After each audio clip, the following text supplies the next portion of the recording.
feel paralyzed.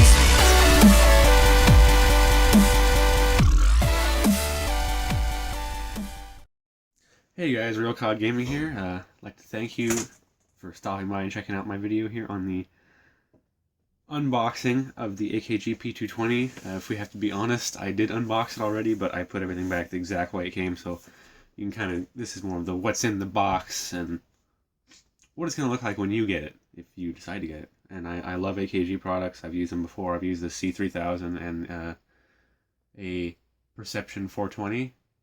And I've always liked them. So the Perception line has been discontinued and has been replaced with the P line. So there's just a P followed by the number. It used to say Perception. It's basically the same thing. The capsules look a little different. And the diaphragms are about the same. It's still the gold diaphragm with the perforated backing.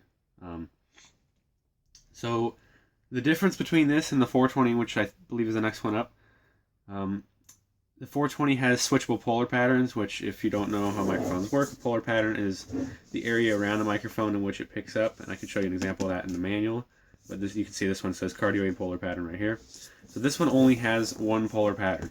The 420 has switchable, it has two diaphragms in it, and you can do either a cardioid, an omnidirectional, so 100 or 360 degrees around the microphone. You can do hypercardioid, which is smaller. You can do figure 8, so you get just a little bit on each side of the mic, so you can use your two diaphragms and do a little bit on each side.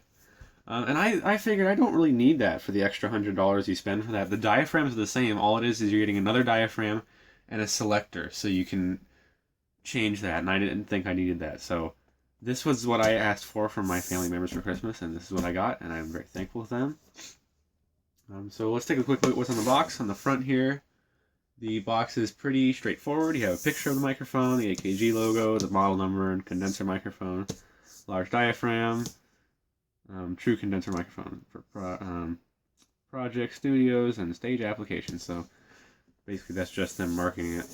On the side of the box that you've already seen once, which you will see again, it has great for vocals, great for guitar, also great for other instruments, loud instruments, cardioid pattern, and it has the two switches that it has, which I will show you once we open it up. It has the pad, which is minus 20 dB for loud things, and it has the bass roll off, which is great for noise. On the back, we have barcodes, right? I'm sure you want to hear about that. The microphone, a little bit of the rundown, and then the large diaphragm, gold-plated XLR. So there's just some of the things it offers that are superior to others.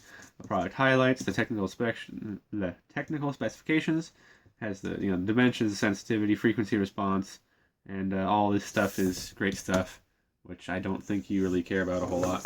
And then on the right side, it has just a very elegant and simple black picture with the microphone in the middle, the AKG logo on the bottom, and the P220 on the top. So that's great. So without boring you too much, let's go ahead and get into it here. So we got to remove this sleeve on the outside of the box, which I've found there is no great way to do this. Best I've found is just to pull it off. Oops. I'm hitting my camera stand over here. So that comes off, and it's just a flap. And then you have the case, and the case is one of the major reasons that I bought this microphone, was for the case. I like having something that it fits in, that you can carry it in, that you can take it to different places if you want to do recordings, or back and forth to your studio or wherever you might be doing it. It's nice even just to store it. It's such a delicate instrument, and it doesn't need to be knocked around at all or anything. So it's a nice hard solid case with aluminum edges on it. It has a nice latch in the front.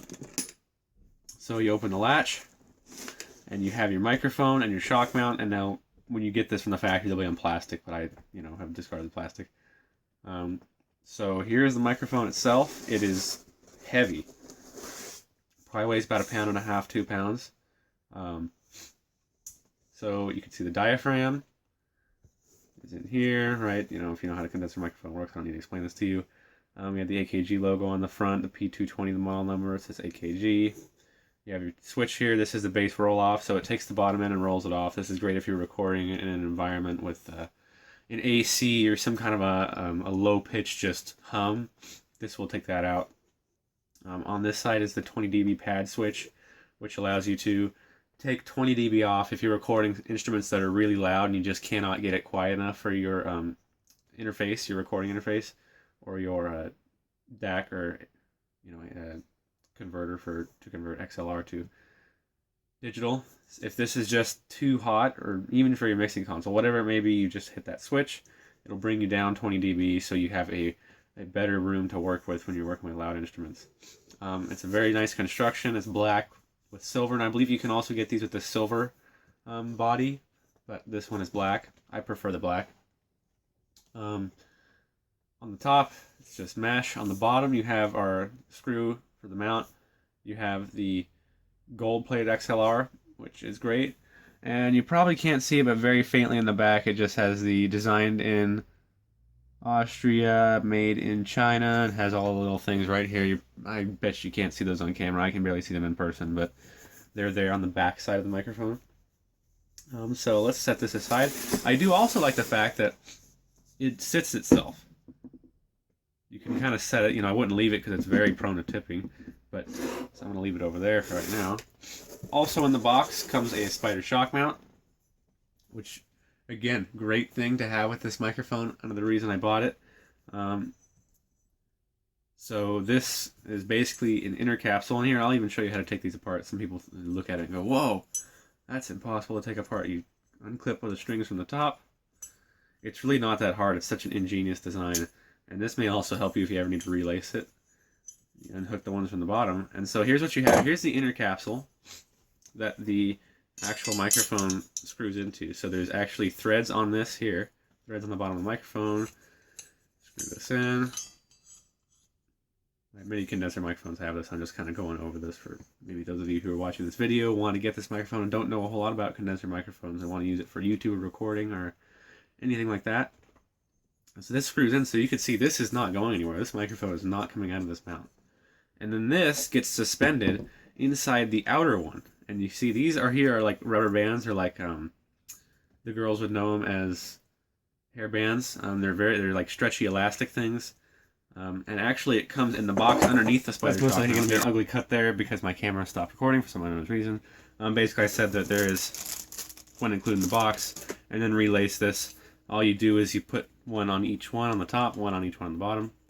And I screwed the microphone in so you can get a look at how the whole thing looks together. And this whole thing looks like that. And that's, what you see in a professional studio. You've seen these, and they normally have a pop filter in front, which I don't have it with me right now.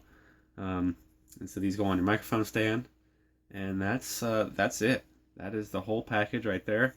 It does come with a handy little converter in the back here that I've been using for my homemade microphone stand, and it does come out. It screws in here. The gold one is the standard size of a microphone stand and the boom stand, and the silver one is for if you're using a shaft and you have like a desk microphone stand. It looks kind of like an old school lamp stand with 2 bars on it and a spring. That's what that's for. It's so you can mount it to that kind of a stand. What else?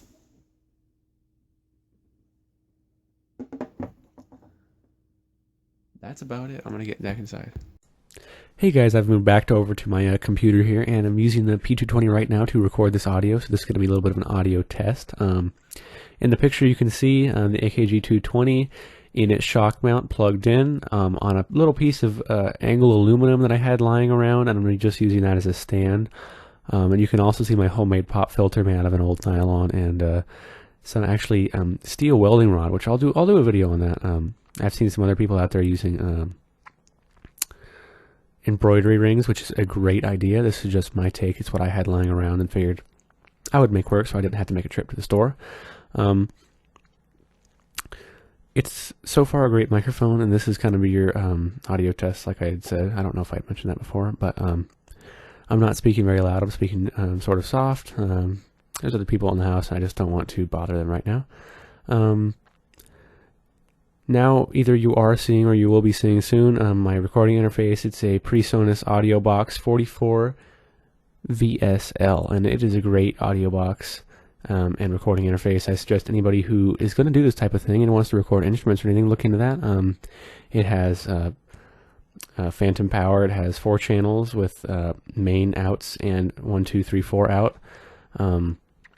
Or headphones. It is a great little package, I guess is what I'm trying to say. It's a great little thing in one package. It has actually all 4 channels are preamped on the XLRs. So all 4 channels are ready to go. Plug it in, plug and play, and as you can hear, it's a pretty clean preamp. This is no effects, no nothing, just straight into the recording on the computer.